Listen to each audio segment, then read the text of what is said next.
So in this video, we're going to add new units as well as factors to the conversion factor, food conversion factor DTF file. And normally what happens is that, I'll just run this. What normally happens is if you describe this, if you load the data and then describe it, and then if you also want to view these item levels, okay, I'll say level list, item levels, and then you have all these items. So what I do is to make sure that I copy them. You can copy them, right? All these observations, food items, and then when you copy as table. Then normally what I do, I also take them to an Excel file, and as you see, we have 101 all the way to the last food item, right?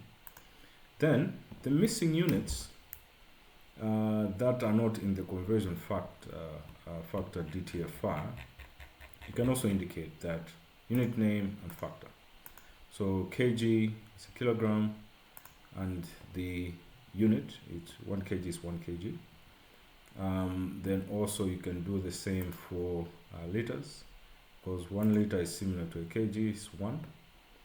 And then you also do the same for, if it's a milliliter, it's 1/1000th of a liter.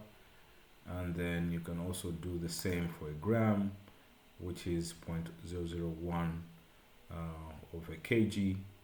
And then there's also a unit that was missing, which was 50 gram. You also have to make sure that each item you've made available that factor. All right, but also if you recall that when we tabbed when we're looking at the merge 1 and merge 2, it also described which units were also missing. So normally what we do, we also take those, based on which particular observation that is missing, and then for instance, if it's 9, then you know that its unit name is a piece.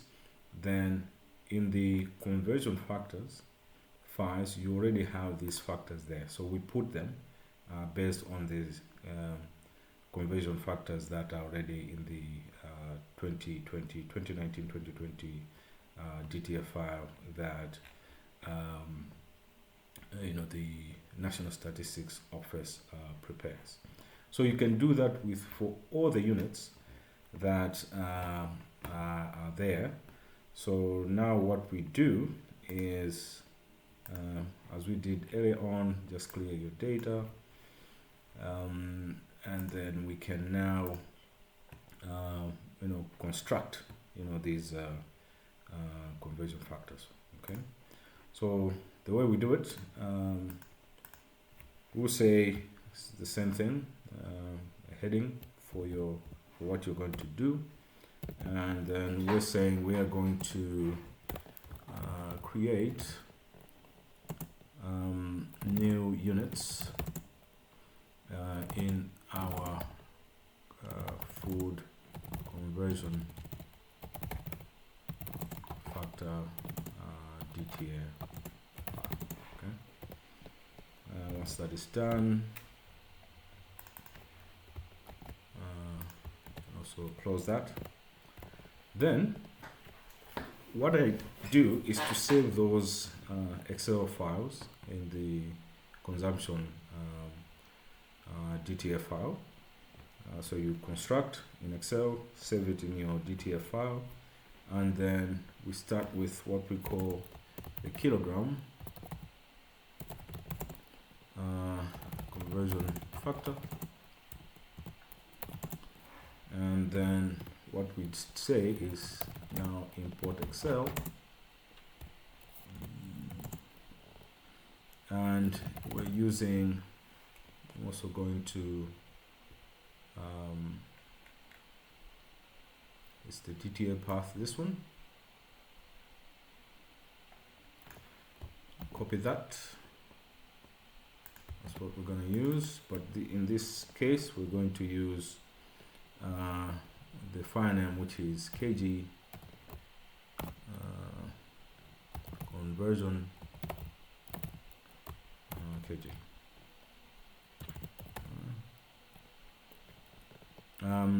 There we can use then of course what we need to do here according to Stata language is you want to import first row. Okay, let's see if that runs. Now once you import it, now immediately it will tell you that there are 4 variables and then 150 observations.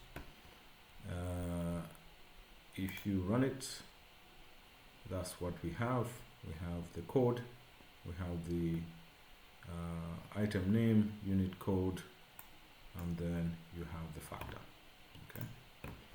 Now once we do that, the next step now is to remember that we have to do this by region. So expand the observations to match the regions. Okay.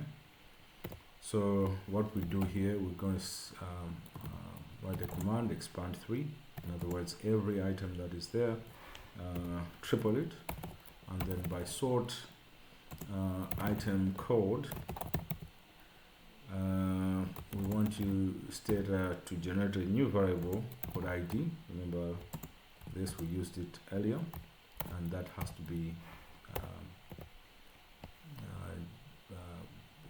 with the underscore and then n. Then if you run this, let's do that, you view your data, and then you see that it has really created 3 items and labeled them 1 to 3. That's what we want. Okay, so once that is done, we want now to create a regional variable, right? And that regional variable, we're going to say, okay, create a region variable, and of course label it. Okay. So once we do that, we're going to generate a region and give it a missing observation, and then we want to label, we define the label define region as 1 being north. Okay, this should also match what's in the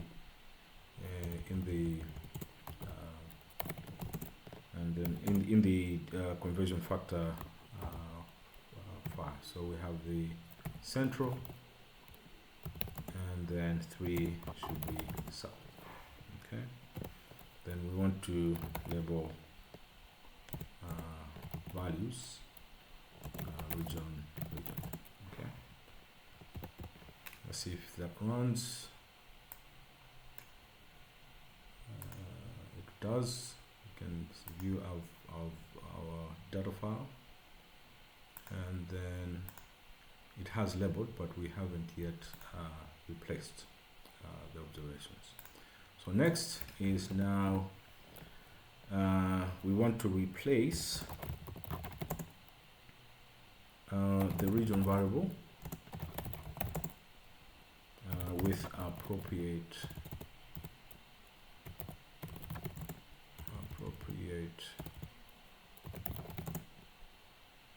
codes for region. Okay, then what we do, we say, okay, replace region is equal to, if you recall our condition variable, id is equal to 1, then we put another condition, id is equal to 2, put 2, and then we put another condition that id, if it's 3, then 3. Let me say that's region. Okay, so make sure that covers that.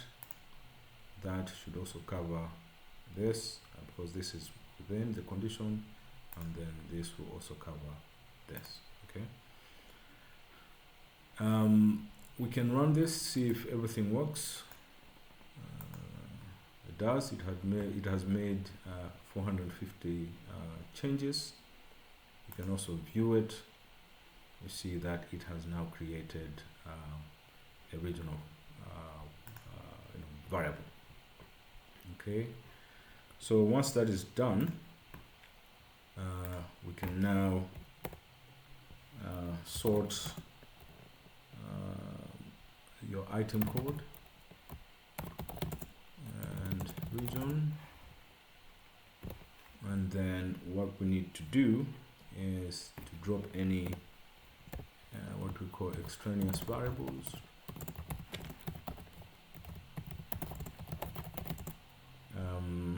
And then save the new conversion